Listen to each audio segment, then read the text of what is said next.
নমস্কার সবাইকে, সুরশ্রী গোস্বামী আইডি ব্লগে তোমাদের সবাইকে স্বাগত। আজ বাটা মাছের ঝোল রান্না করছিলাম, ভাবলাম তোমাদের সবার সাথে শেয়ার করা যাক। কেমন হয়েছে ভালো লাগলে জানিও, আর একটা লাইক আর সাবস্ক্রাইব করে দিও প্লিজ। মাছগুলো একে একে ভেজে নিয়ে তুলে তেলে কালো জিরে, শুকনো লঙ্কা, তেজপাতা ফোড়ন দিয়ে তারপর একে একে সবজিগুলো দিয়ে দিলাম। আলু, ফুলকপি সবজিগুলো দিয়ে নাড়াচাড়া করে নুন দিয়ে নাড়াচাড়া করে কিছুক্ষণ ঢেকে রেখে দেবো।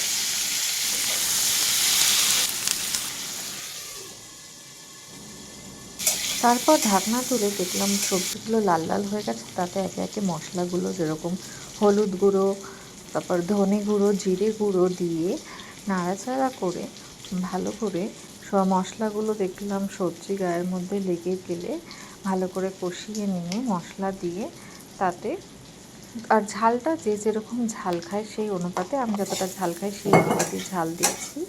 আর না সবজিগুলো নাড়াচাড়া করে তাতে জল দিয়ে দিয়েছিলাম।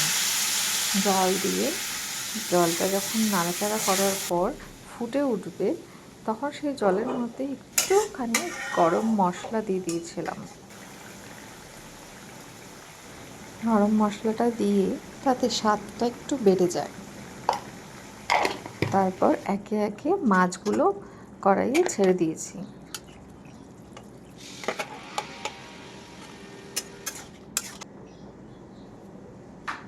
তারপরে মাছগুলো একটু সেদ্ধ হওয়ার জন্য ঢেকে রেখে দিয়েছিলাম। ঢাকনা তুলে তাতে ধনেপাতা আর কাঁচা লঙ্কাটা বড্ড ঝাল ছিল, তাই একটাই দিয়েছি।